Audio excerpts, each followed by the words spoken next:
بسم اللہ الرحمن الرحیم۔ عزیز طلبہ، آج ہمارا سیکنڈ ایئر کا سیکنڈ چیپٹر ہے یوزنگ دا سائنٹیفک میتھڈ، سائنسی طریقہ کار استعمال کرتے ہوئے۔ یہ مضمون ڈیرل برنرڈ اینڈ لان ایڈورڈز نے لکھا ہے۔ تھوڑا سا ہی نیچے دوسری لائن میں یہ اگر آپ دیکھیں تو ڈیرل صاحب کے بارے میں بتاتا چلوں، مختصر سا تعارف یہ ہے کہ یہ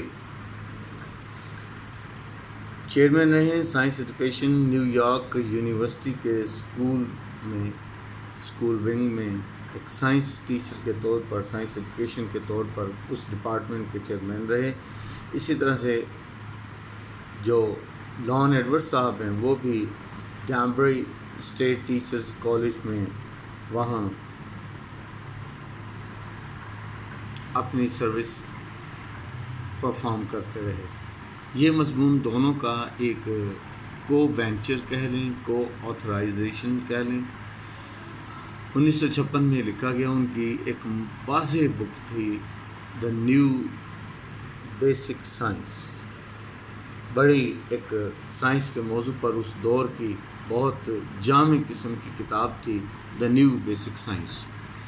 اس کتاب سے یہ چند اقتباسات ہیں جو آپ کے پیپر میں، آپ کے سلیبس میں یوزنگ دا سائنٹیفک میتھڈ کے حوالے سے موجود ہیں۔ اس میں آپ کے لیے کچھ فکرے چینج کیے گئے ہیں، آسان کیے گئے ہیں، آپ کا کانسیپٹ یہ کرنے کے لیے کچھ مثالیں دی گئی ہیں، جیسے کہ لاس اینجلس کی مثال دی گئی ہے، یہ بعد کے اضافے میں ہے۔ تو بیٹے لیسن کی طرف ہم آتے ہیں۔ سب سے پہلے آپ سے میں سوال کرنا چاہوں گا، ایک پریویس نالج کے طور پر آپ کتنے سال سے تعلیم سے وابستہ ہیں؟ لیسن سے متعلق میں آپ سے ایک سوال کرتا ہوں، what is science?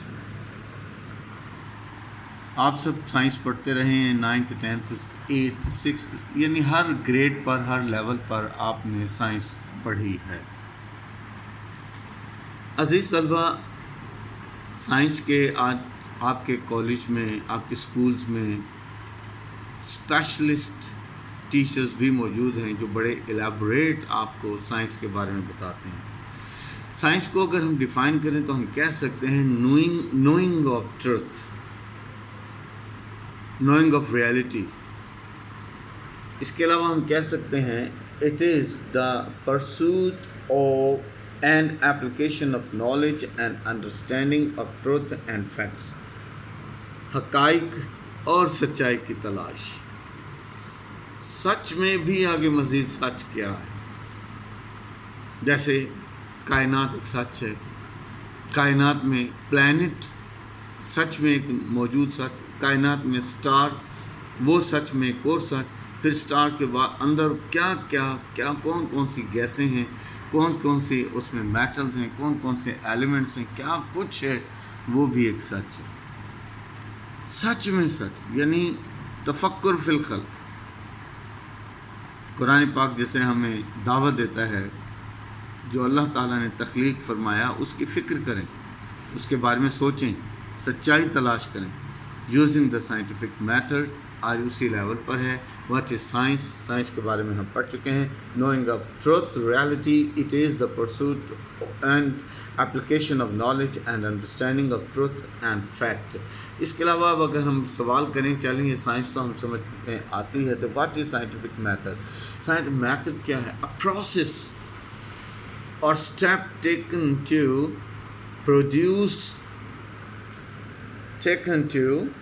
Produce reliable results. ایسا عمل، ایسا پروسیس، ایسا لاہ عمل، ایسا ایکشن جو ہم قابل اعتماد قسم کے نتائج کے لیے استعمال کرتے ہیں۔ مثلا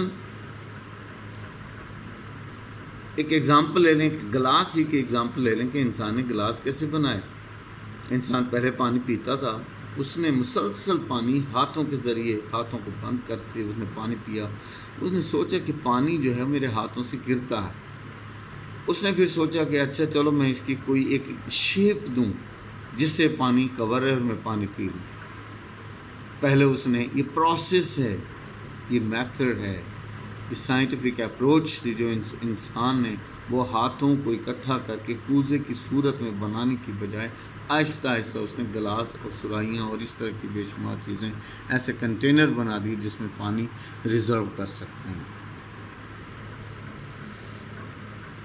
اب اس کو ہم آگے مزید پڑھتے ہیں. An action taken by the people after repeated tests and trials for the benefit and wisdom. اپنی حکمت اور فائدے کے لیے انسان نے جو بار بار چیزیں کی، مختلف کھانے پینے کی چیزیں، بے شمار یہاں ہربز ہیں، شربز ہیں، بہت ساری یہ جڑی بوٹیاں انسان نے کھائی ہوں گی جو اس کو کھانے والی لگیں، جو اس کو اچھی لگیں، جو اس کے سٹمک اور اس کی باڈی کے اور اس کے انوائرمنٹ کے مطابق نہیں، وہ اس کو کھاتا رہا، باقی چیزیں چھوڑ دیں.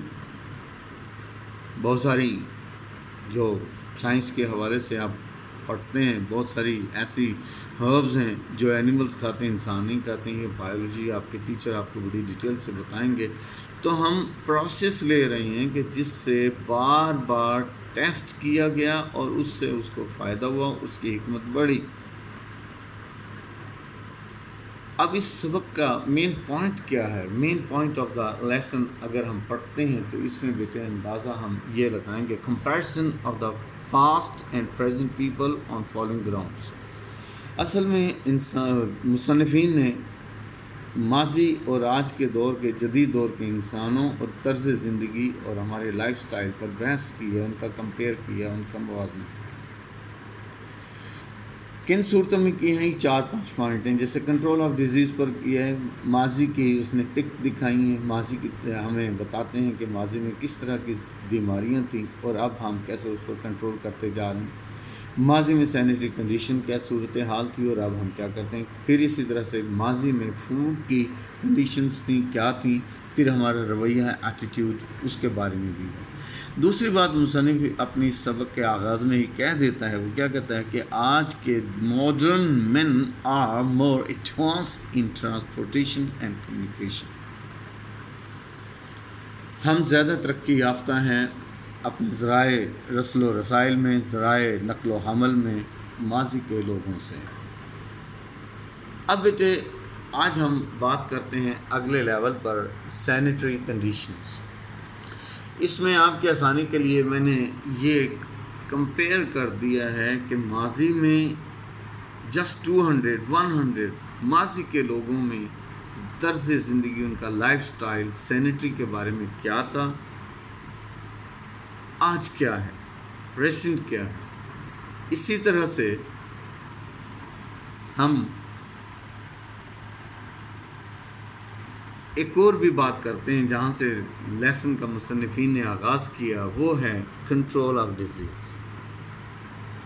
وہ بھی اسی طرح سے ہم نے پیش کیا ہے. پیپل آف دا پاسٹ، یہ کمپیریزن ہے، دونوں طرح سے آپ لفظ پڑھ سکتے ہیں، کمپیریزن دونوں ٹھیک ہیں.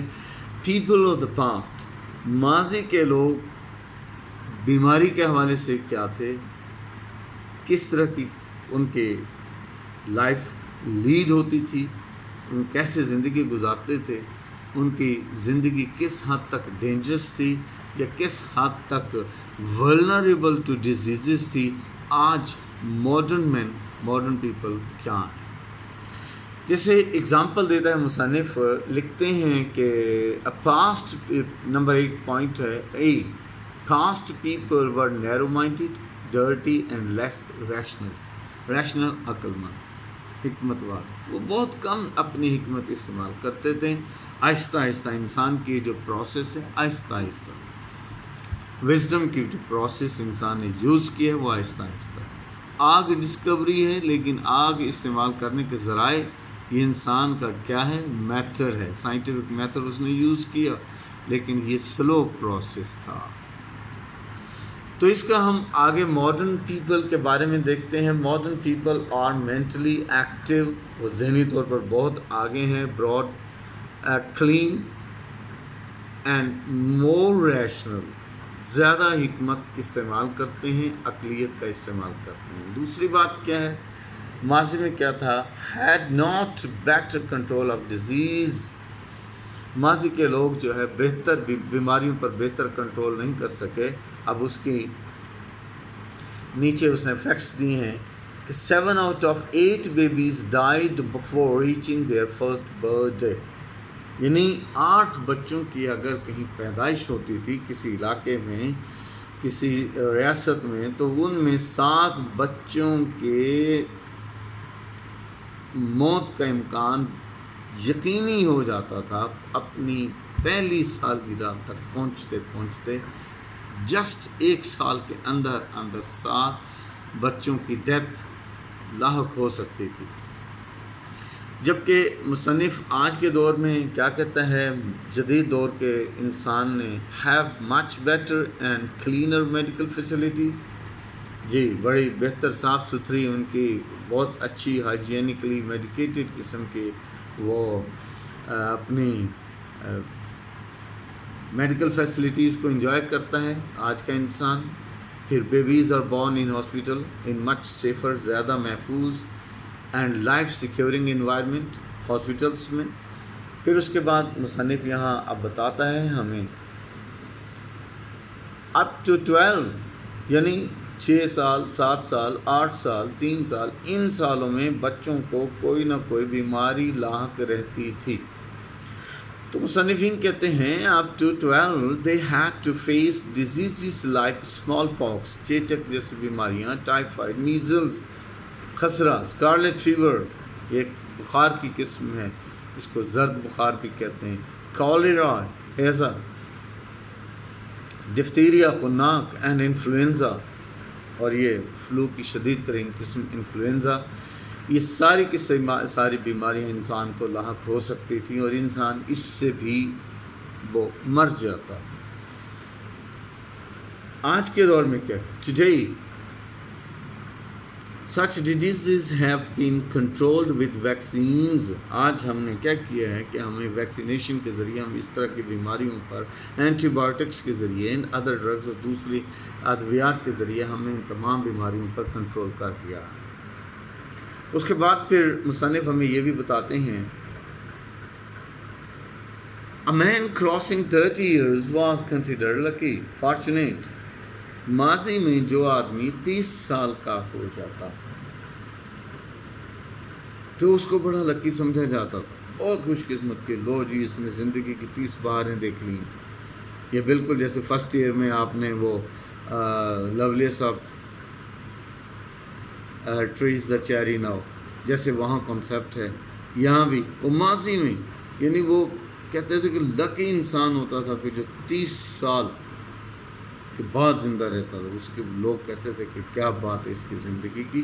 اور اب اسی طرح سے آج ہم دیکھتے ہیں کہ today a man can expect to live to be almost 70 years old, even more than. اور بہت سارے ترقی یافتہ ممالک میں آج لائف ایکسپیکٹنسی 70 سے بڑھ گیا ہے، 74 75. سائنس اتنی، اور بقول سائنسدانوں کے اتنی ترقی کرے گی سائنس کے انسان کی لائف ایکسپیکٹنسی 200+ ہوگی.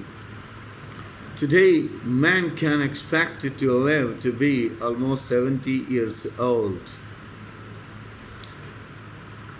لائف ایکسپیکٹنسی ماضی میں یقیناً اب ہم پھر اس کو سمجھتے ہیں کہ ماضی میں لائف بالکل انسرٹن تھی، ڈیزیزز بھی تھیں اور بھی بہت سارے عوامل تھے.